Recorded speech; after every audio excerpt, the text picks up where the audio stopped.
मातरम। कक्षा 8 गणित के चैप्टर में हम 11.3 में क्वेश्चन नंबर 5 से शुरू करेंगे। डैनियल एक ऐसे घनाकार कमरे की दीवार और छत को पेंट करा रहा है जिसकी लंबाई, चौड़ाई और ऊंचाई 15, 10 और 7 मीटर है। पेंट की प्रत्येक कैन की सहायता से 100 मीटर क्षेत्रफल को पेंट किया जा सके तो उस कमरे के लिए उसे पेंट की कितनी कैनों की ज़रूरत होगी। तो यहाँ पर आप देख रहे हैं कि जो कमरे की चारों दीवार है उसका क्षेत्रफल और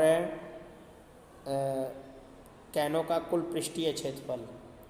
तो आप देख सकते हैं कि जो कमरे की चारों दीवारें होती हैं, जैसे ये कमरा है और इसका यानी चारों दीवार का क्षेत्रफल यानी देखेंगे तो आपका सूत्र आएगा 2BH + 2HL। ठीक है, आपका LB नहीं आएगा। ठीक, तो ये सूत्र आपका बनेगा कमरे की चारों दीवार।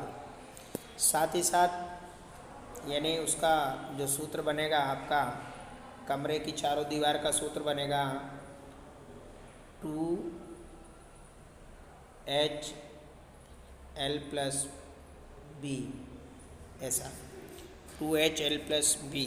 ठीक है, अब आप ये देखिए कि इसमें कमरे की दीवार और छत दिया है और जो बच्चों छत होता है उसकी छत की लंबाई और चौड़ाई होती है। ठीक है, तो छत का जो होगा तो वो होगा L × B और कमरे की जो दीवार होगी, चारों दीवारें होंगी, उसका सूत्र होगा 2HL + B।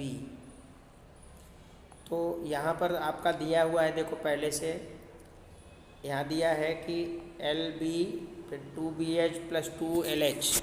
ठीक है, तो इस तरह से आप वैल्यू रख दीजिए और फिर गुणा कर दीजिए।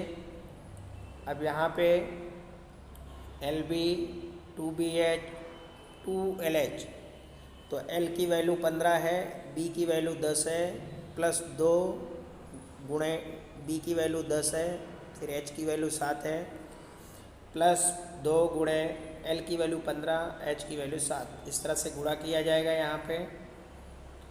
अब 15 दाम में 150 हुआ, 10 सत्ते 70 दूना 140, 15 दूनी 30, सत्ते 21, 7 या 21 यानी 210। अब इन सबको जोड़ोगे तो आपका 50 मीटर स्क्वायर आएगा। लेकिन जो कैन है, पेंट की कैन की सहायता से 100 मीटर स्क्वायर क्षेत्रफल को पेंट किया जाता है। तो कमरे के लिए यहाँ पर कमरे के कैन की सहायता से 100 मीटर स्क्वायर क्षेत्रफल को पेंट किया जाता है। कमरे के लिए पेंट के कैनों की संख्या यानी 500/100। अब इसको आप बच्चों सरल कर दोगे तो आपका आएगा 5। ठीक है, अब क्वेश्चन नंबर 6, वर्णन कीजिए कि दाईं तरफ की दी गई आकृति किस प्रकार से एक समान है और किस प्रकार एक दूसरे से अलग है, और कि किस डिब्बे का पार्श्व पृष्ठीय क्षेत्रफल अधिक है। तो आप यहाँ पर देख रहे हो बच्चों, ये वाला जो है ये एक बेलन है और ये वाला एक घन है। ठीक है, बेलन और घन दोनों में समानता दिखाना है तो दोनों की बराबर ऊंचाइयाँ हैं। यानी आप देख रहे हो यहाँ पे दोनों की ऊंचाई 7 है, इसकी भी 7 है। और अंतर क्या है, एक बेलन है दूसरा घन है और घन का पृष्ठीय क्षेत्रफल अधिक होता है। ठीक है, प्रश्न नंबर 6, यहाँ पर आप देखिए, निकालिए। ये बेलन का पृष्ठीय क्षेत्रफल का सूत्र होता है बच्चों 2πRH। अब यहाँ पे 2πRH की वैल्यू रख दीजिए। 2 पाई की वैल्यू 22/7 और R त्रिज्या दिया है, यानी पूरा उसमें दिया था व्यास, तो उसका आधा कर दीजिए 7/2 और गुणे 7। ठीक है, और ऊंचाई भी 7 है। तो अब 7 से 7 कट गया, 2 से 2 कट गया। अब इस 7 और 22 का गुणा हो गया तो 7 दूनी 14, 7 दूनी 14 यानी 154 सेंटीमीटर आए। फिर घन का निकालेंगे पृष्ठीय क्षेत्रफल यानी पार्श्व पृष्ठीय क्षेत्रफल। घन का पृष्ठीय नहीं, पार्श्व पृष्ठीय। तो पार्श्व पृष्ठीय क्षेत्रफल के लिए सूत्र होता है 4L²। तो इसका 4L² में 4 गुणे 7 गुणे 7, तो 7 सता 49 करेंगे, 7 सता 49 और 49 में फिर 4 जोड़ेंगे, 4 नवा 36, 4 चौक 16 3 19, यानी 196 सेंटीमीटर है। आप देखो 154 है बेलन वाले का और घन का है 196, तो घन का पृष्ठीय क्षेत्रफल अधिक होगा। प्रश्न नंबर 7 मीटर त्रिज्या और 3 मीटर ऊंचाई वाला एक बंद बेलनाकार टैंक है, ठीक है, और ये धातु की एक चादर से बना हुआ है। इसे बनाने के लिए वांछित धातु की चादर की मात्रा ज्ञात करना है। तो यहाँ पर बेलनाकार टैंक का कुल पृष्ठीय क्षेत्रफल बच्चों सूत्र होता है 2πr r+h। यहाँ पर वैल्यू रख दीजिए। अब देखो यहाँ पर आप देख रहे हो ये चित्र में ध्यान से, तो यहाँ से इस चित्र को देखो, तो इस चित्र को देखने के बाद आपको ये जो है ये इसकी त्रिज्या आएगी, ये इसकी ऊंचाई आएगी, ठीक है। तो आप देख सकते हो यहाँ पे बेलनाकार टैंक का कुल पृष्ठीय क्षेत्रफल 2πr। आप यहाँ पे r की वैल्यू देख सकते हो, तो r की वैल्यू कितनी है 7 है और h की वैल्यू कितनी है 3 है। तो 2πr r+h, इस तरह से इसको काट दीजिए, इस 7 से 7 कट जाएगा, 7 और 3 जोड़ोगे तो 10 आएगा, 22 दूना 44 आएगा, 44 और 10 का गुणा करोगे तो 440 आएगा। अच्छा, चूँकि ये बेलनाकार टैंक बनाने के लिए वांछित धातु की चादर की मात्रा 440 मीटर स्क्वायर हो जाएगा, ठीक है। प्रश्न नंबर 8, एक खोखले बेलन का एक वक्र पृष्ठीय क्षेत्रफल 4224 सेंटीमीटर स्क्वायर है। इसे इसकी ऊंचाई के अनुदिश काटकर 33 सेंटीमीटर चौड़ाई का एक आयताकार चादर बनाना है। तो चादर का परिमाप ज्ञात करना है बच्चों यहाँ पर बेलनाकार का पृष्ठीय क्षेत्रफल यानी वक्र पृष्ठीय क्षेत्रफल और आयताकार का चादर का क्षेत्रफल। तो आप बेलन का वक्र पृष्ठीय क्षेत्रफल जानते हैं 2πr² होता है सूत्र में 2πrh, और जो आयत का क्षेत्रफल होता है वो लंबाई गुणे चौड़ाई होता है। लेकिन यहाँ पर बेलनाकार का पृष्ठीय क्षेत्रफल 2πrh यानी 4224 दिया हुआ है।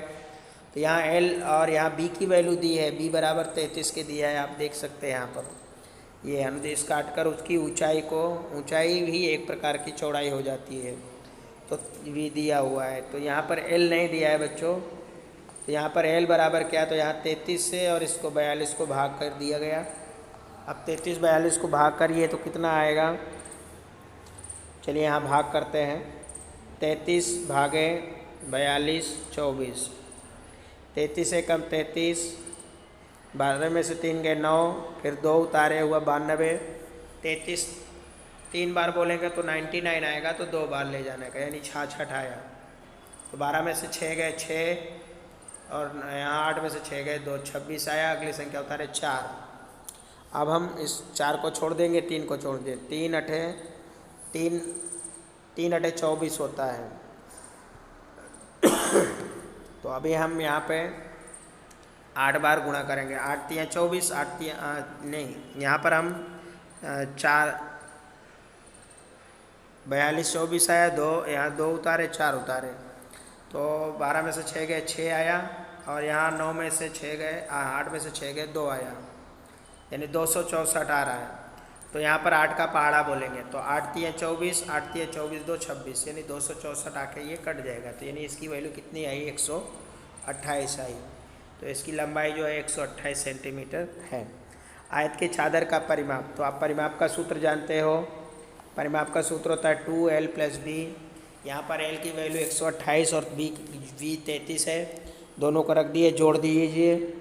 अब देखो आपने जोड़ दिया, यहाँ पे 128 और 33 जोड़ दिया तो 8 3 11 और 3 2 5 1 6 और 161।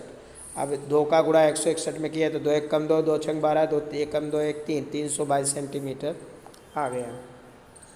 प्रश्न नंबर 9, किसी सड़क को समतल करने के लिए एक सड़क रोलर को एक सड़क से ऊपर एक घूमने के लिए 750 चक्कर लगाने। यदि सड़क रोलर को व्यास 84 सेंटीमीटर, लंबाई 1 मीटर है तो सड़क का क्षेत्रफल ज्ञात कीजिए। तो यहाँ पर सड़क रोलर की त्रिज्या निकाल लीजिए। तो त्रिज्या बराबर होता है D/2 और 84 है, 84 का आधा 42 हुआ और उसको सेंटीमीटर है तो इसको मीटर में हम बदल देंगे तो 0.24 आएगा। H बराबर L है।